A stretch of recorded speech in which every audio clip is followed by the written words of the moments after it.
PITI theory classes में एक बार सभी लोगों का फिर से स्वागत है। और सेकेंड ईयर की क्लास है।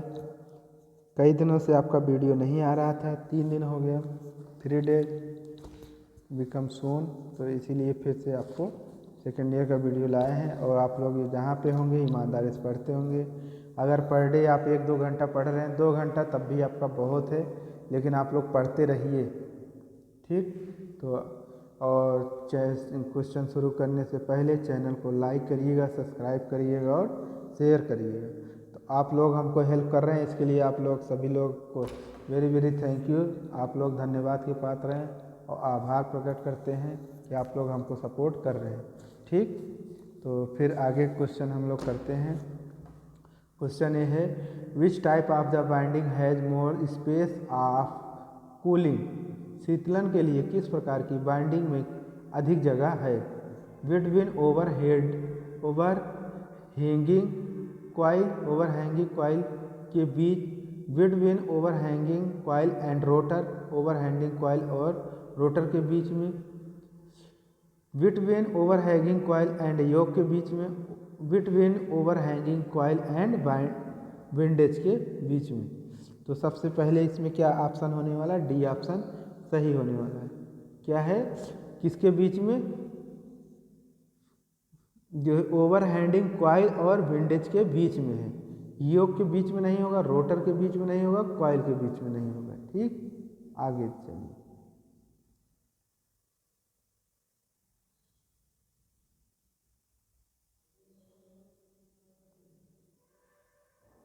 तो प्लीज़ आप लोगों को जैसा होगा आप लोग कमेंट करके ज़रूर बताइएगा कि वीडियो अच्छा सही चल रहा है कि नहीं और समझ में आ रहा है कि नहीं। केवल आपको यही करना है, एक हेल्प, कि चैनल को लाइक करिएगा, सब्सक्राइब करिएगा और शेयर करिए। बाकी अगर कोई दिक्कत है तो उसका हम वीडियो सेपरेट लाएंगे अलग अलग। Where the panel board are use. Panel board कहाँ उपयोग किया जाता है। औद्योगिक motor drive, industry motor drive में, डोमेस्टिक वायरिंग सर्किट में, घरेलू वायरिंग सर्किट में, 3 फेज डोमेस्टिक वायरिंग, 3 फेज कला घरेलू वायरिंग में, load distribution for AC and DC supply. तो इसमें किस में यूज किया जाता है, इसमें है सी ऑप्शन। सी ऑप्शन क्या है, panel board 3 phase domestic wiring में होता है, ठीक। यही आपका आंसर सही होने वाला है। तो आपका फिर अगला क्वेश्चन है, ठीक।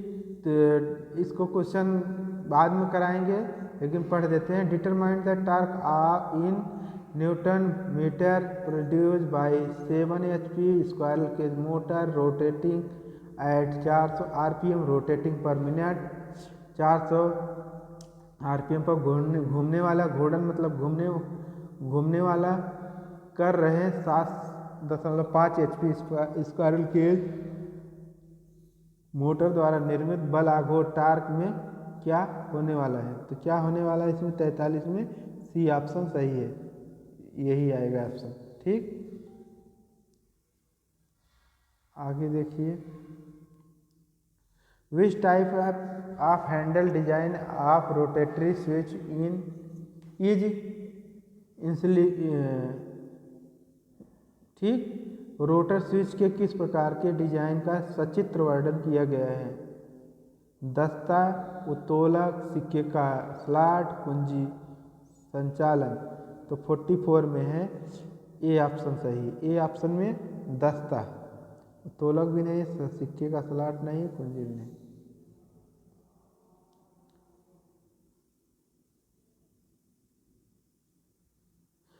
What is the purpose of using motor resistance stator to start a 3-phase slip ring induction motor. 3 कला स्लिप रिंग इंडक्शन मोटर शुरू करने के लिए रोटर प्रतिरोध स्टार्टर का उपयोग करने का उद्देश्य क्या है। रोटर वोल्टेज कम करें, रोटर करंट को कम करें, बल आघूर्ण को बढ़ाएं, बिजली की कमी को कम करें। तो 45 नंबर में है आपका आंसर, सी ऑप्शन सही है। सी ऑप्शन में टार्क को बढ़ाना है, टार्क को बढ़ाना है। बल आघूर्ण, और बल आघूर्ण का सिंपल अगर समझेंगे तो तनाव बोलते हैं। अगला क्वेश्चन है which method of speed control is only applicable for 3 phase slip ring induction motor. गति नियंत्रण की कौन सी विधि केवल 3 कला की स्लिप रिंग इंडक्शन मोटर के लिए आरोपित है? कैस्केड संचालित विधि, रोटर रियोस्टेट, गति नियंत्रण, आरोपित विधि को बदलना, changing the apply frequency method, और लास्ट में changing the number of stator pole method. तो इसमें क्या होने वाला है आपका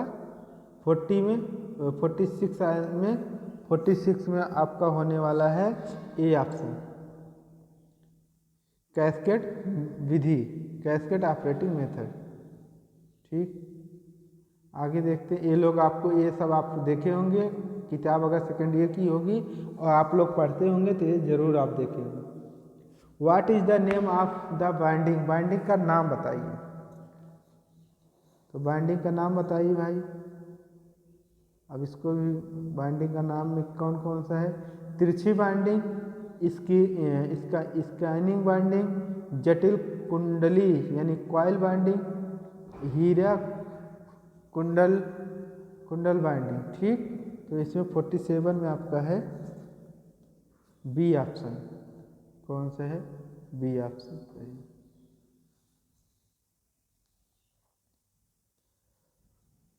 फोर्टी 48 में what is the name of 3 phase motor binding if the coil pitch is less than pole pitch.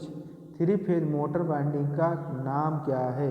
यदि कुंडली पिच पोल पिच से कम है। Full pitch binding, whole coil binding, long chorded binding,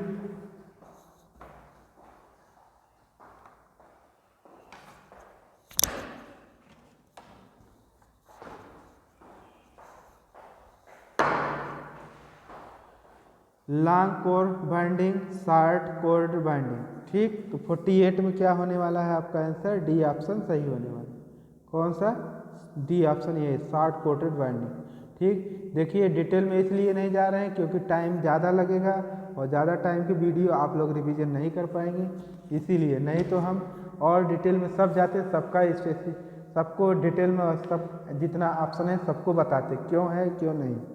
ठीक, तो पहले हम एक बार आप लोगों को क्वेश्चन करा देंगे, फिर दोबारा जब हम अपना क्वेश्चन बनाएंगे तो उसमें और डिटेल से पूरे क्वेश्चन कराएंगे। कम से कम 200-300 क्वेश्चन, 400 क्वेश्चन अपने मन से बनाएंगे। ठीक, पीडीएफ में। तो अगला है 49 में which is the demerit of 3 phase concentrating binding. 3 phase संक्रेतित बाइंडिंग का अवगुण कौन सा है? More space in required at stoppage form the required more difficult to space the coil uniformly. कॉइल को समान रूप से आकार देने के लिए कठिन। It is not easily to make the end connection. तो 49 में क्या होने वाला है? ए ऑप्शन सही होने वाला। कौन सा? A option, more space in the required. Which type of AC motor binding having the number of coil pole phase in more than one arranged in different slot? coil पोल कला की संख्या वाले AC binding किस प्रकार के अलग अलग slot में स्थापित होते हैं? तो कौन होते हैं? टोकरी बाइंडिंग, संक्रेतिक बाइंडिंग, विपरीत बाइंडिंग और कंसंट्रेटेड बाइंडिंग। तो 50 में क्या होने वाला है? 50 में आपका होने वाला है C option, distribution binding. Distribution binding, यही सी ऑप्शन सही है। तो लास्ट क्वेश्चन है और इम्पॉर्टेंट क्वेश्चन भी है लास्ट। और हाँ, चैनल को लाइक शेयर सब्सक्राइब आप लोग करते रहिए और मेहनत से अब की बार आपको 90% भी मिलने में दिक्कत नहीं होगा। जो क्वेश्चन कराएंगे उसमें आपको लगभग क्वेश्चन मिल जाए। अब ये झूठ बोलना हमको नहीं आता कि इसमें आपको 100% सब टोटल मिल जाएगा। ये है कि आपको पास होने में और अच्छा परसेंट लाने में दिक्कत नहीं, अभी से लगे रहेंगे तो।